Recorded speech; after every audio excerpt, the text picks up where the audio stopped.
So look. You're a hound dog. This way. You're supposed This way. to sniff that out. Hi, I'm Steve Thompson, president of Emery Thompson Machine. I'm Christy Brown, Vice President of Sales and Marketing. Before we get started, the hurricane came through here the other day. Didn't do much problems to Tampa, but South Florida was really impacted heavily. Mm-hmm. We received a lot of well wishes from all of you, and we want to thank you very much for writing in. We really appreciate it. Christy, why don't you start with the first question? Okay, this is from Ken, and he is asking the question of, is it better to freeze your product as stiff and firm as possible before discharge? I think it really depends on the chef who's making the ice cream. Some you'll notice Steve pulls his a little bit on the thicker side. If you watch Jeff, he pulls his on the thinner side. I think it's just more of a personal preference. But what I can tell you is if you pull it on the thinner side, it'll fill your container up a lot more evenly and you will not have as many air pockets. If you pull it on the thicker side, you're going to notice yourself discharging it and you're going to knock it down a couple times to get that ice cream to settle. And then, of course, if you're adding inclusions that you want to do a fold-in, it's obviously easier to take your spatula and do your fold-ins versus it being super thick and trying to plop it and smush it. Good answer. Well, thanks. My first question, and I'm doing two because I'm going to run a little long.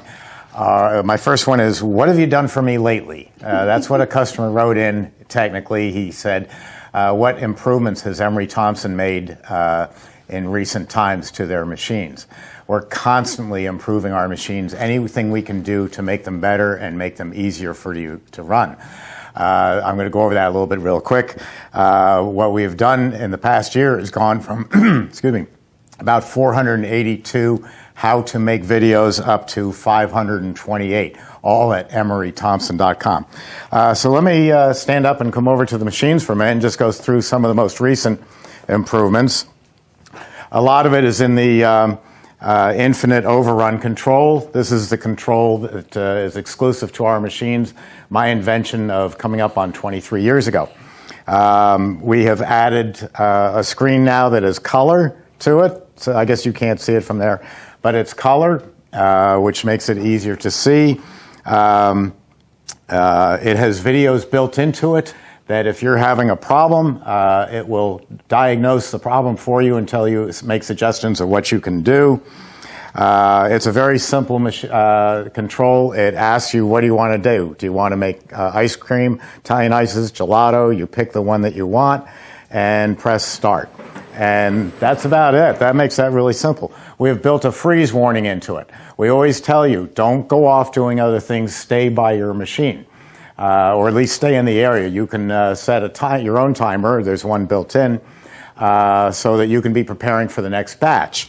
However, if the buzzer goes off, you're about to freeze up because you've completely walked away from the machine, and that warns you to let's turn off the refrigeration and get that product out of there.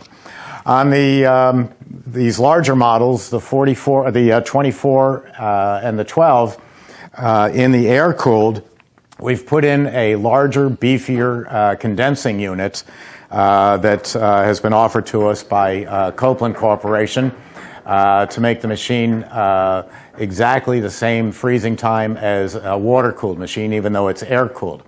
It's a rotary engine compressor called a scroll, and that scroll is much more efficient than what other people are using in their machines, and it makes for a better, smoother, faster product. And that's basically what we've done so far, but anything that comes up that we see that we can make this machine better, that's what we do. Christy, why don't you continue? Okay. My next one is how do you make an ice cream sandwich? I think we went over that with some molds before, so it's the same concept.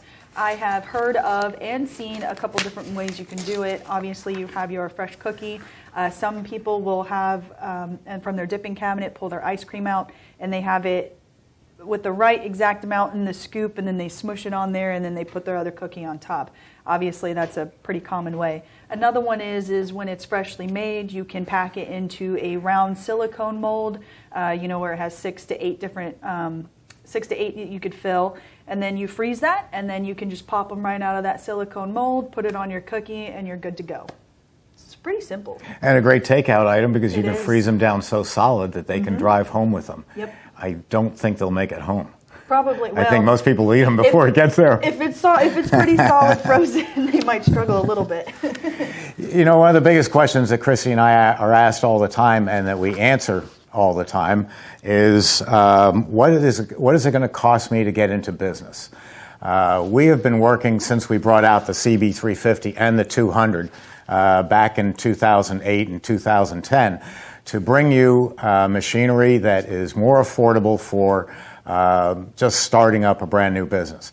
When you talk to us, our intent is to spend as little of your money as possible. We realize how tight money is, how tight it is to get money, and so we're going to put you into business for the least amount of money and then let the business organically grow. As more people find you and more money comes in, then you can expand the business into more or larger equipment that's going to help meet your needs and cut back on your labor hours.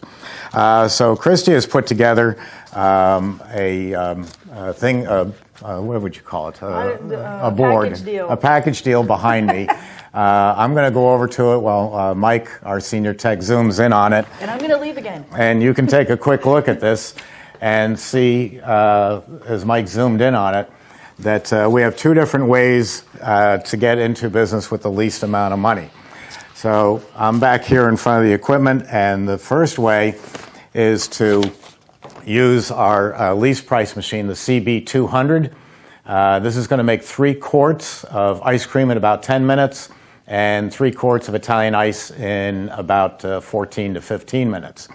You pair that with a simple chest freezer. I got this at Walmart for an unbelievably low price, and I just turned the thermostat way cold, and I can freeze my product in here, or I can use this to warm it up and serve Italian ices and ice cream out of it.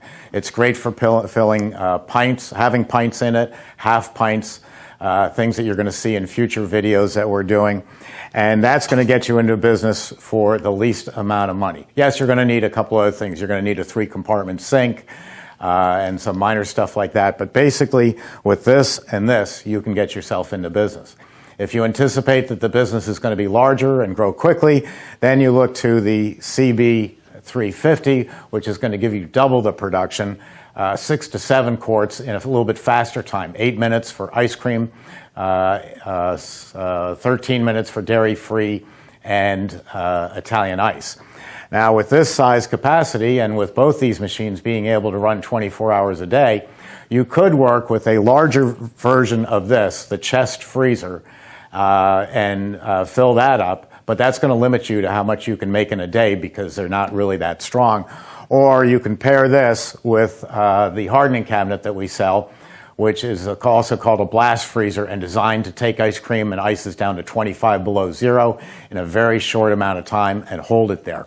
The more inventory of product that you have, the more you can sell. So we have 2 simple ways that we can discuss with you when you call up, either pairing the CB350 with a large chest freezer, or the hardening cabinet, the blast freezer, or the CB200 with just a simple chest freezer. Christy? How much time do we have, Mike? You have time for another question. I do? All right, then. I've done folded it up. Okay. My last question is, why are there different butterfat contents in ice cream? That is a good question. That is a good question. That is also from Ken in Texas. He's a really great guy. So ice cream mix ranges anywhere from 10 to even as high as 18%. When you're down in the South, you'll see of a less butterfat content. It's not as heavy on our stomachs. It's more lighter and airier. And then up north in the colder states, they can definitely do a higher fat content, and they can handle that. Higher fat content. 30 seconds. It's thick and creamy and rich and smooth, and the 10%, which is what we use here. And to me, I think it's just as great.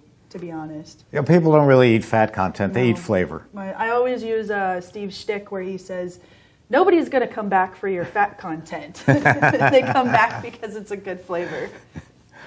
I think that's it. Okay, well, thanks for tuning in. We'll see you next week. And we're doing a class this week, so we'll be producing more videos, ice cream ices, dairy-free, that you'll see in coming days at emerythompson.com.